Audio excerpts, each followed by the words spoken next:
We're going to look at what grits work best for a range of knives and try and help you work out what grit progression will work best for you. Tom here at Sharpening Supplies, and we are getting into the nitty-gritty. So grit refers... David didn't like that. The term grit refers to the abrasive particles in a sharpening stone. They do the job of removing the metal from the edge of your knife, creating a new sharp edge. Grit sizes vary widely, and each has a different role in the sharpening process. Grit size is measured in numbers, and a smaller number corresponds to a coarser grit particle, and a higher number corresponds to a finer grit particle. Sometimes you'll see it referred to as mesh size, and that works in a similar way to grit.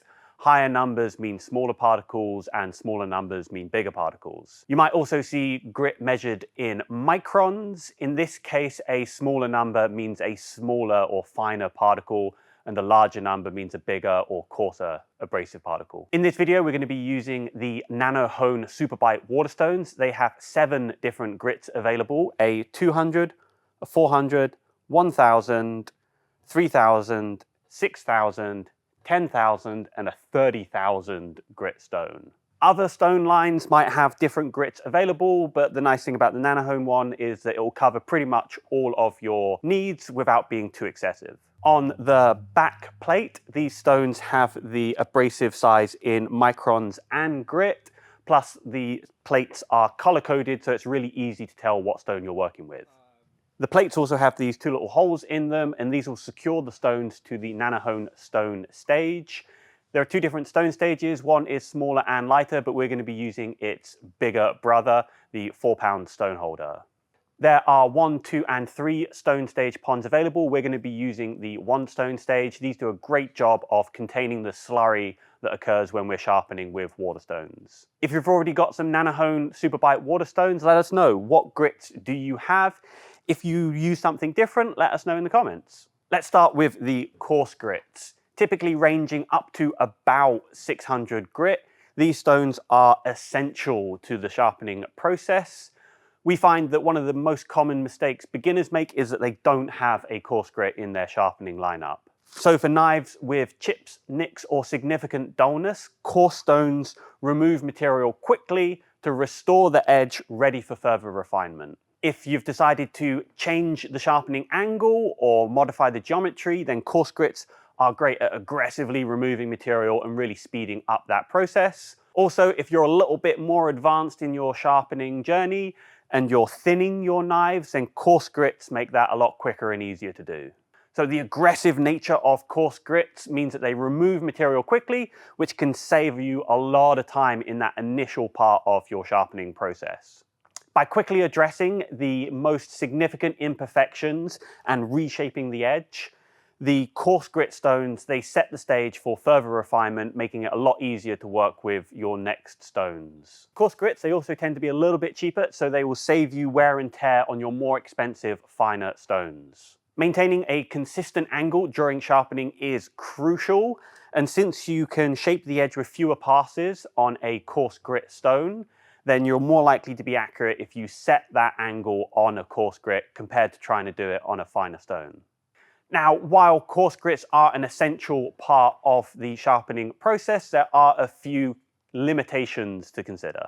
So the edge left by coarse grits, it's usually a little too unrefined to be suitable for most tasks. It'll be sharp, but really rough, so you do need to refine that edge with finer stones. Some folks talk about coarse grits removing too much material, but that only really happens if you continue to sharpen after you've raised a burr.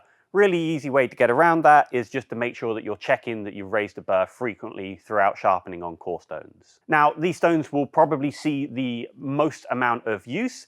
That's why the Nanohone Quad Stone exists.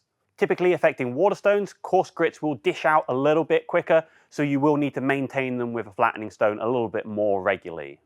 Coarse grit, everyone should have one, and it's the stone that you'll start out with, and it will be suitable to be used with all of the knives that we're going to mention. Now, can you finish on a 200 or 400 grit stone? You could if you're using something that only needs a very unrefined and coarse edge. So something like a hori gardening knife, where you're going to be chopping away at roots and digging in the dirt with it. That might be okay. You can refine the edge a little bit if you use lighter and lighter pressure on your coarse grits, but it's a lot simpler to just use your coarse grits to shape that edge and then use finer grits to refine it. After reshaping your edge and setting that new apex to it, we'll move on to kind of medium grit stones. That's like 600 to 2000-ish. And one of the most popular stones that you'll see recommended for people is the 1000 grit stone. So typically ranging from 600 to 2000 grit, medium stones are essential for refining the coarseness left by those previous stones. Seeing as we've made a bit of a jump here, now would be a good time to talk about grit progressions. A nice rule of thumb is to limit it to between a rough doubling or tripling of the grit. When you move up to a finer stone, that stone has to remove all of those deeper scratches left by that coarser grit. If you jump too far, it'll take that fine stone a really long time to work out all of those scratches. So at the moment, going from 200 to 400 is perfect. 400 to 1000, that's great. You can make bigger jumps, just be aware that it will take you a lot longer on those finer stones to refine that coarser edge. So the 1000 grit stone, that is the stone that you're most likely to see recommended to beginners. Hopefully I've made it clear that coarser grit stones are essential, but with the 1000 grit, now we're starting to get an edge that you can do some fun stuff with. Once we move up to the 1000 grit stone, we don't really want to be removing a lot of material anymore. We've shaped that edge already, we just want to be refining it so we can let our pressure up a little bit. You can push down quite hard on the coarse grits, but as we get to finer and finer stones, we're going to be using less and less pressure as we sharpen. Now, a 1000 grit stone, that can be a finishing stone for certain people and certain knives. There are some folks I know who they like to have 1000 grit for their meat cutting knives. Some people, they like to have 1000 grit for their EDC pocket knives. Because this will still leave a relatively coarse edge, sometimes referred to as a toothy edge. If you zoom in a lot on that edge, it will look a little bit like a tiny saw blade. It's quite a nice edge for tasks that require slicing, but if you're trying to do any sort of push cuts, you're going to have to refine your edge a little bit more past that 1000 grit. So you should be able to use your knife to slice a piece of paper once you've sharpened it with a 1000 grit stone.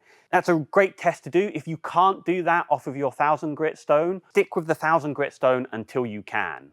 The next stones we're going to be talking about, they remove metal so slowly that you need to already have a good edge before moving on to them. So next up we have some fine stones. So this will be kind of like the 2000 to maybe 6000 grit range. You'll be getting a really nice edge off of these stones. They're cutting really slowly, so what you're essentially doing is polishing the edge. You're not doing a lot of metal removal with them. If you're checking your bevel, you'll be starting to get a nice and shiny edge to it. Not quite mirror polish, but we're on the way there. Now for me, these fine stones, this is kind of my happy place. Like 3000 grit, that's where I like to take my kitchen knives to normally. I also like to take a lot of my kind of outdoor and pocket knives to stones in this range. I find that it gives you a nice slicey, and I think it gives you an edge that's a little bit more durable than a toothy edge. It's kind of anecdotal. It's something I would like to test, so make sure you're subscribed so you don't miss out when we do that.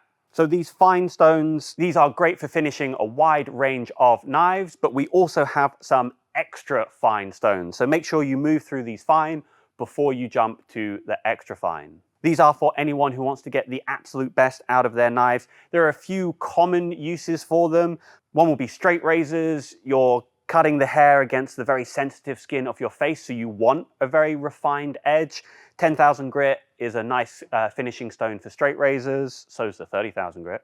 I have a lot of woodworking tools I like to take up into this range, so I'll be doing a lot of push cuts with them, and having a nice refined edge is great for that. And then really anyone who is like us, they're a bit of a sharpening nerd and they want to try and get the absolute best performance out of your knives, you can take any knife up to these super fine grits. You might not have to, but if you want to just find out how sharp you can get your knife, they're great to play with for that reason. So these ultra fine stones, they might not be necessary for everyone, but I bet you could probably find a use for them in your sharpening lineup. If you're just starting out in sharpening, I'd recommend a 3-stone setup, a coarse, a medium, and a fine. So something like the 400, 1000, and 3000 stone. That would cover a lot of uses for a lot of people. If you've got some knives that are damaged or very blunt, then add that 200 grit, a little bit of an extra coarse grit in order to speed up that sharpening process. And then past that 3000 grit, these kind of extra fine stones, it really depends on what specific needs you have and just how fine you want to get your edges. So I'm really interested to hear from you. What kind of grip progression do you like to use? How fine do you take your different knives? Let us know in the comments. Let's get a bit of a conversation going there. If you enjoyed this video, consider giving it a like and subscribe for more.